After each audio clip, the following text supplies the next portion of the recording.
Mi hija me denunció por tráfico de drogas para salvar su propio negocio. Pasé 5 meses en prisión por drogas que ella escondió en mi cuarto. Ahora está encerrada por 8 años y nunca la perdonaré.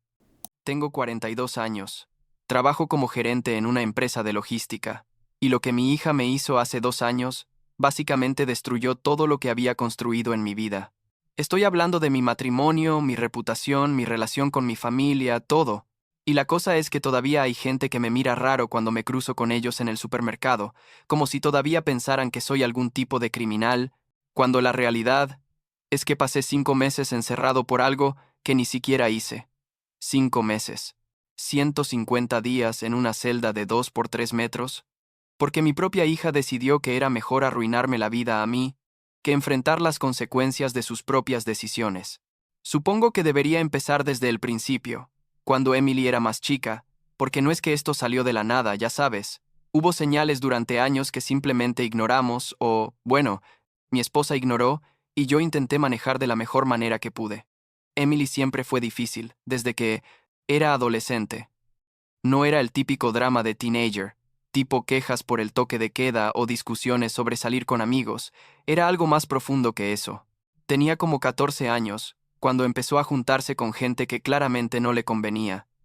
Chicos mayores que ella, que no estudiaban ni trabajaban, que pasaban el día fumando afuera de la tienda de conveniencia, a 2 cuadras de nuestra casa. Mi esposa decía que era solo una fase, que todos los adolescentes se rebelan, que teníamos que darle espacio para que encontrara su camino.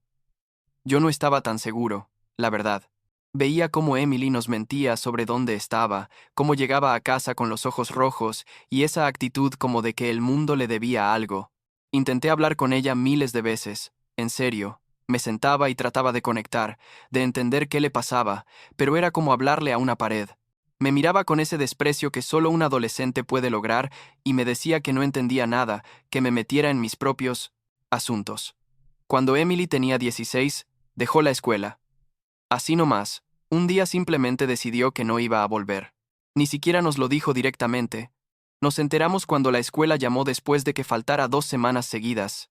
Mi esposa lloró durante días. Yo estaba furioso pero también preocupado, porque ¿qué hace una chica de 16 años sin terminar la secundaria? Intentamos de todo, hablar con ella, conseguirle un tutor, ofrecerle cambiarla de escuela, pero Emily no quería saber nada. Decía que la escuela era una pérdida de tiempo, que ella iba a conseguir trabajo y hacer su propia vida. El problema es que nunca consiguió ningún trabajo, o si lo hizo duró como 3 días antes de renunciar o que la echaran. Total, que pasaba los días en su cuarto, o desaparecía por horas sin decirnos dónde estaba. La tensión en la casa era insoportable. Mi esposa y yo peleábamos constantemente sobre qué hacer con Emily. Ella siempre defendiéndola y yo diciendo que teníamos que poner límites firmes antes de que fuera demasiado tarde. Mirando hacia atrás, debí haber sido más estricto, supongo, pero es difícil cuando tu esposa está del otro lado diciéndote que estás siendo muy duro, que Emily solo necesita amor y comprensión. Y la verdad es que yo también quería creer eso. Quería pensar que mi hija iba a madurar, que esto era temporal. Pero luego pasó lo de Ryan, su novio. Un tipo de 24 años. Emily tenía 17, en ese momento, que había estado en la cárcel por robo. Cuando me enteré de que andaba con ese tipo casi me da un infarto. Le dije a Emily que ese hombre no podía pisar nuestra casa, que si quería seguir viviendo con nosotros, tenía que terminar esa relación. Pero ya sabes lo que pasó. Una noche, Emily simplemente desapareció. Tomó algo de ropa, vació lo poco que tenía en su cuenta de banco que le habíamos abierto cuando cumplió 15 y se fue con Ryan sin dejar ni una nota. Mi esposa estaba devastada. Llamábamos a su celular, constantemente pero nunca contestaba. Hicimos la denuncia de persona desaparecida, pero la policía básicamente nos dijo que Emily era casi mayor de edad y que se había ido por voluntad propia, que no había mucho que pudieran hacer. Durante 3 años no supimos absolutamente nada de ella. 3 años completos, sin una llamada, sin un mensaje de texto, nada. Mi esposa lloraba en su cumpleaños, en Navidad, básicamente en cualquier fecha importante. Yo también extrañaba a Emily. Obvio, era mi hija, pero también estaba enojado con ella por lo que nos estaba haciendo, por elegir a ese perdedor sobre su propia familia. Intenté seguir con mi vida, enfocarme en el trabajo, en mantener mi matrimonio a flote, pero siempre estaba esa ausencia, ese hueco donde debería haber estado nuestra hija. Mi esposa guardaba el cuarto de Emily exactamente como lo había dejado, como si fuera un santuario, y yo no tenía el corazón para decirle que lo convirtiera en otra cosa. Y entonces, de la nada, Emily volvió. Tenía 20 años, había ganado tal vez 15 kilos, tenía el pelo todo maltratado, y ese look como de que no había dormido bien en meses. Apareció en nuestra puerta un martes por la tarde. Yo estaba trabajando desde casa ese día, y cuando abrí la puerta casi no la reconozco. Me dijo que necesitaba ayuda, que había dejado a Ryan, que no tenía dónde quedarse ni dinero. Mi primer instinto fue cerrarle la puerta en la cara. Lo juro, después de 3 años de silencio, esperaba que simplemente la recibiéramos con los brazos abiertos, pero luego vi la cara de mi esposa cuando bajó las escaleras y escuchó la voz de Emily, y supe que no había manera de que la echara. Mi esposa la abrazó y lloró, y Emily también lloró, y yo me quedé ahí parado sintiéndome como el malo de la película por no estar tan emocionado con el regreso de la hija pródiga. Los primeros días fueron raros. Tipo Emily actuaba como si nada hubiera pasado, como si no nos hubiera ignorado. Durante 3 años. Mi esposa la mimaba, le hacía su comida favorita, le compraba ropa nueva, porque Emily básicamente no tenía nada. Yo intenté hablar con ella sobre lo que había pasado, sobre dónde había estado, pero Emily siempre evadía las preguntas o se ponía a la defensiva. Decía que había estado trabajando en diferentes lugares, que Ryan y ella habían tenido una relación tóxica y que por eso se había alejado de todos, pero algo en su historia no cuadraba. Tenía ese look, como de persona que ha pasado por cosas pesadas, ya sabes, y empecé a sospechar que tal vez había estado metida en drogas o algo así, pero mi esposa me decía que estaba siendo paranoico, que Emily solo necesitaba tiempo para recuperarse. El problema es que Emily no hacía nada para recuperarse. No buscaba trabajo, ni siquiera preguntaba sobre terminar la escuela o hacer algo productivo con su vida. Se quedaba en su cuarto hasta el mediodía, luego bajaba a comer lo que mi esposa le preparaba, veía televisión, y en la noche salía. ¿A dónde? No tenía idea. No nos decía, y cuando le preguntábamos se enojaba y decía que ya era adulta, que no tenía que rendir cuentas. Volvía tipo 3 o 4 de la mañana, a veces más tarde, y yo escuchaba cuando entraba porque soy de sueño ligero. Empecé a notar otras cosas también, como que a veces llegaba con efectivo, billetes de 20 y 50 dólares, pero no tenía trabajo. O sea, ¿de dónde salía ese dinero? Cuando le preguntaba decía que unos amigos le debían plata, o que había vendido algunas cosas, pero nunca daba detalles concretos. Después de como 2 meses de esta situación, tuve una conversación seria con mi esposa. Le dije que esto no podía seguir así, que Emily tenía que contribuir de alguna manera o buscar su propio lugar. Mi esposa me acusó de querer echar a nuestra hija a la calle, de ser insensible, de no entender que Emily estaba pasando por un momento difícil. Peleamos feo esa noche, la verdad, porque yo sentía que mi esposa estaba permitiendo que Emily nos usara, que nuestra casa se había convertido en un hotel gratis donde Emily hacía lo que quería sin consecuencias. Al final acordamos que le daríamos a Emily un mes más para que encontrara trabajo, y si no lo hacía tendría que irse. Mi esposa estuvo de acuerdo a regañadientes, pero yo sabía que ella no iba a hacer cumplir ese ultimátum cuando llegara el momento. El mes pasó y Emily no encontró trabajo, o ni siquiera lo intentó realmente. Llegó el día que habíamos acordado y mi esposa me rogó que le diera más tiempo, que Emily le había prometido que la próxima semana iba a empezar a buscar en serio. Yo estaba harto, completamente harto, pero accedí a darle una semana más porque no quería pelear otra vez con mi esposa. Esa semana fue rara.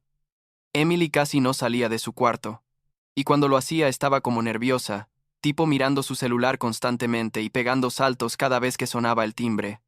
Algo estaba pasando, pero yo no sabía qué exactamente. Fue un viernes cuando todo explotó.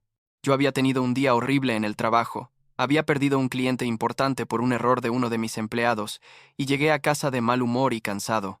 Emily estaba en la sala viendo televisión, ni siquiera me saludó cuando entré. Algo en mí se rompió en ese momento. Toda la frustración de los últimos meses salió de golpe. Le dije que ya estaba harto, que tenía 24 horas para empacar sus cosas y largarse de mi casa, que no iba a seguir manteniendo a alguien que claramente no tenía intención de hacer nada con su vida. Emily me miró con ese odio puro en sus ojos y me dijo que me arrepentiría, que no tenía idea de con quién estaba tratando. Mi esposa trató de calmarme, de mediar, Pero yo ya estaba decidido. Le dije a Emily que hablaba en serio, que para mañana a esta hora quería que sus cosas estuvieran fuera de mi casa. Emily se fue a su cuarto dando un portazo, y yo pensé que eso era todo, que finalmente iba a tener paz en mi propia casa. Mi esposa y yo peleamos esa noche, ella llorando y diciendo que estaba siendo cruel, yo manteniéndome firme en mi decisión. No dormí bien esa noche, dando vueltas en la cama y preguntándome si estaba haciendo lo correcto, pero también sintiendo que no tenía otra opción. Al día siguiente era sábado, me levanté temprano tipo 7 de la mañana, y Emily ya no estaba, había salido sin decir nada. Pensé que tal vez se había ido de verdad, que había aceptado que tenía que irse, y sentí una mezcla de alivio y tristeza. Tipo 11 de la mañana, estaba en el jardín cortando el pasto, cuando vi 2 patrullas estacionarse frente a mi casa. Mi primer pensamiento fue que algo le había pasado a Emily, que tal vez había tenido un accidente o algo, el corazón se me fue al estómago. Pero cuando los policías se bajaron y caminaron hacia mí con esa actitud seria, supe que algo más estaba pasando. Uno de ellos me preguntó si yo era yo. Obvio, dijo mi nombre completo, y cuando asentí, me dijo que tenían una orden de registro para mi propiedad, que habían recibido una denuncia anónima sobre posesión de sustancias ilegales en mi domicilio. Yo me quedé ahí parado como idiota, con la podadora todavía en la mano, sin entender qué carajos estaba pasando. Les dije que tenía que haber un error, que yo no tenía nada ilegal en mi casa, pero ellos igual entraron con la orden. Mi esposa salió histérica preguntando qué pasaba. Los policías entraron a la casa y empezaron a buscar por todos lados. Yo estaba en shock total. Tipo mi cerebro no podía procesar lo que estaba viendo. Me hicieron sentarme en la sala mientras ellos revisaban cuarto por cuarto, abrían cajones, movían muebles, básicamente, destrozaban mi casa. Pasó como media hora cuando uno de los oficiales bajó de las escaleras con una bolsa de evidencia en la mano.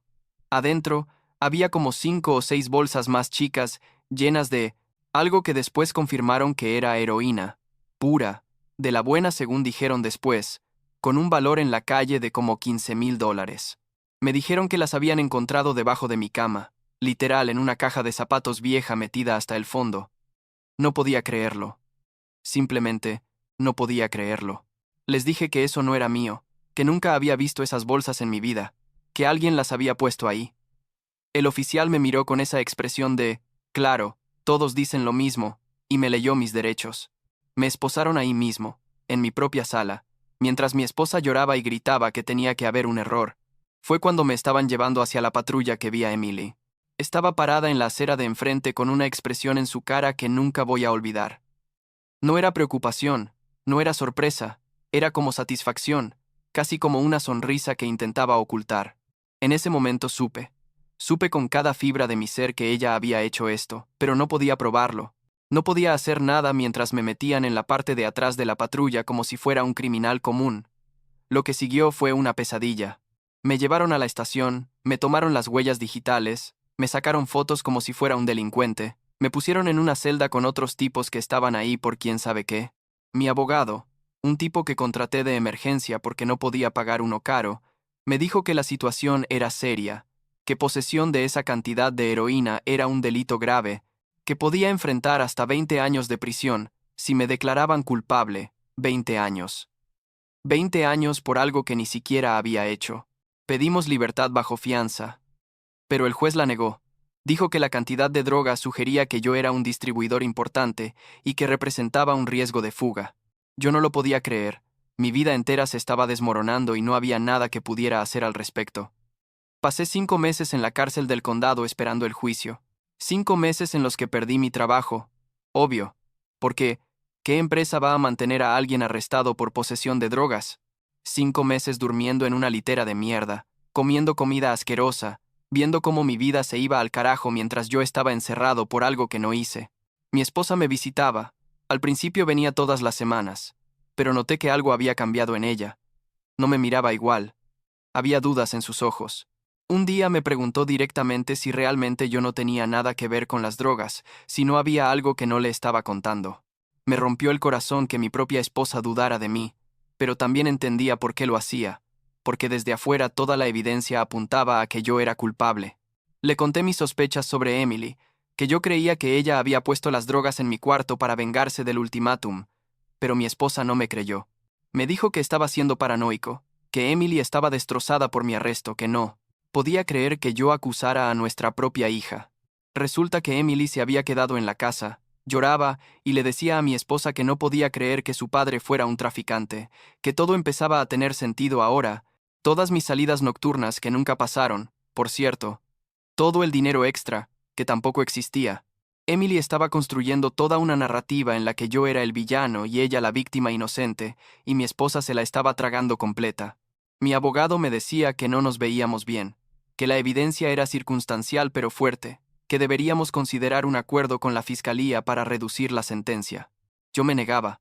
No iba a declararme culpable de algo que no hice, prefería arriesgarme a un juicio. Pero mientras pasaban los meses, y veía cómo todo lo que había construido se destruía, empezaba a dudar de si llegaría a demostrar mi inocencia. La ansiedad me estaba matando. Literal no dormía bien. Había perdido como 15 kilos, me sentía como si estuviera en una película de terror de la que no podía despertar. Lo que finalmente me salvó fue la investigación que hizo mi abogado cuando insistí en que revisaran el celular y las actividades de Emily. Al principio no quería hacerlo. Decía que era una pérdida de tiempo y dinero que yo no tenía, pero lo presioné tanto que finalmente accedió a contratar a un investigador privado. Este tipo era bueno. La verdad, empezó a revisar los movimientos de Emily, hablar con gente del barrio, conseguir registros telefónicos. Resultó que Emily había estado enviando mensajes de texto sobre drogas durante meses, había evidencia digital de que estaba vendiendo, que tenía contactos con dealers conocidos en el área. El investigador también encontró testigos que habían visto a Emily con estos tipos, entrando y saliendo de casas que la policía sabía que eran puntos de venta. Cuando presentamos toda esta evidencia, la fiscalía finalmente empezó a ver que tal vez habían arrestado a la persona equivocada. Hicieron su propia investigación. Revisaron las drogas que encontraron en mi casa buscando huellas digitales y ADN. No había nada mío en esas bolsas, ni una sola huella, lo cual era raro si supuestamente yo era quien las había puesto ahí, pero sí encontraron huellas parciales que coincidían con Emily. También revisaron las grabaciones de las cámaras de seguridad de negocios cerca de nuestra casa y encontraron a Emily en video varias veces con personas que tenían antecedentes por tráfico de drogas. La verdad salió a la luz como 3 semanas antes de que empezara mi juicio. La policía fue a buscar a Emily para interrogarla, y la encontraron en un apartamento de mierda al otro lado de la ciudad, un lugar lleno de basura y gente que claramente estaba metida en drogas. Cuando encontraron más heroína, también cocaína y anfetaminas, junto con todo el equipo para vender, tipo bolsitas pequeñas, una balanza, montones de dinero en efectivo. Emily intentó escapar por una ventana trasera, pero la atraparon. Le hicieron un test de drogas ahí mismo y dio positivo para heroína, cocaína y anfetaminas. Mi hija era una adicta y una traficante, y había estado usando mi casa como depósito temporal para su mercancía. Cuando la interrogaron, Emily al principio se mantuvo firme en su historia de que yo era el traficante y que ella no sabía nada, pero cuando le mostraron toda la evidencia digital, los testimonios, las huellas digitales, eventualmente se derrumbó.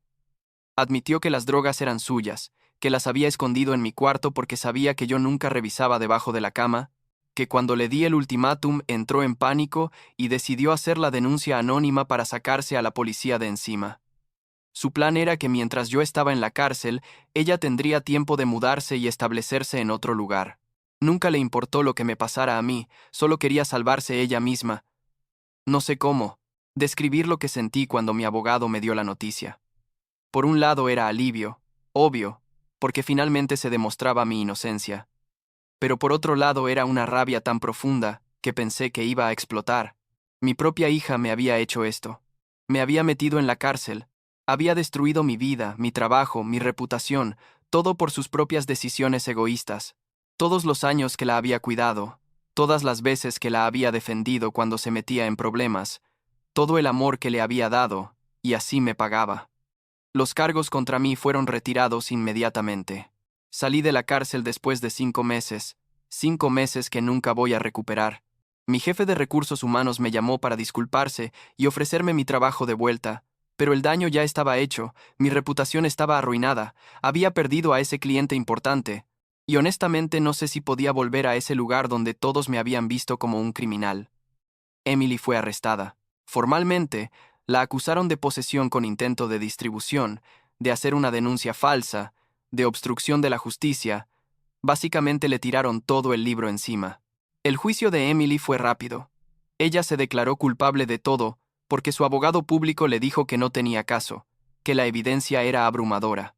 La sentenciaron a 8 años en un centro de rehabilitación de drogas especializado, porque el juez consideró que además de ser criminal, era adicta y necesitaba tratamiento. 8 años. Mi esposa lloró durante toda la sentencia. Yo me quedé sentado ahí sintiéndome vacío. No sentía pena por Emily, la verdad. Solo sentía este vacío horrible donde debería haber estado el amor por mi hija. Inmediatamente después de que Emily fue sentenciada, pedí una orden de restricción contra ella. Mi abogado me ayudó con los papeles, argumentando que Emily representaba una amenaza para mi seguridad y bienestar, basándose en lo que me había hecho. El juez aprobó la orden, diciendo que cuando Emily saliera del centro de rehabilitación, tenía prohibido acercarse a mí o contactarme de cualquier manera. Mi esposa no entendía por qué hacía esto. Me decía que Emily era mi hija, que necesitaba el apoyo de su familia, pero yo ya no podía. Simplemente no podía perdonar lo que me había hecho. Mi matrimonio no sobrevivió todo esto. Supongo que era inevitable. Mi esposa no podía aceptar que yo hubiera cortado completamente con Emily. Seguía escribiéndole cartas al centro de rehabilitación, enviándole dinero para la cantina, visitándola cuando podía. Yo le dije que si quería seguir teniendo relación con Emily era su decisión, pero que yo no iba a ser parte de eso. Empezamos a pelear constantemente. Ella, acusándome de ser duro e incapaz de perdonar, yo diciendo que ella era una enabler que nunca supo poner límites y que por eso Emily terminó como terminó. Después de como 6 meses de esta tortura nos separamos. Yo me mudé a un apartamento pequeño al otro lado de la ciudad. Ella se quedó en la casa. Todavía no estamos oficialmente divorciados, pero es cuestión de tiempo. Los papeles ya están en proceso. Han pasado 2 años desde todo esto, y todavía me siento como si estuviera en una película de terror. Perdí mi hija, perdí mi matrimonio, perdí 5 meses de mi vida en una celda, perdí mi reputación en la comunidad donde viví por 20 años. A veces me encuentro con gente que conocía y veo cómo me miran, algunos con lástima, otros con esa duda todavía en sus ojos, como si no estuvieran completamente seguros de que yo sea inocente. He intentado reconstruir mi vida. Conseguí un trabajo nuevo en una empresa diferente donde nadie sabe mi historia. He ido a terapia para manejar la rabia y el trauma, pero hay días en los que todo se siente imposible. Emily sale del centro en 6 años más o menos, si se porta bien y completa el programa. No sé qué voy a hacer cuando eso pase. Supongo que mantendré la orden de restricción. No tengo ningún deseo de volver a verla o hablar con ella. Mi esposa me llamó la semana pasada para decirme que Emily está progresando en su rehabilitación, que está limpia ahora y asistiendo a terapia. Me preguntó si consideraría visitarla alguna vez, quizá escribirle una carta. Le dije que no, que esa puerta está cerrada para siempre. No sé si eso me hace una mala persona o un mal padre, pero es la verdad. Hay cosas que no se pueden perdonar. Y lo que Emily me hizo está en la cima de esa lista.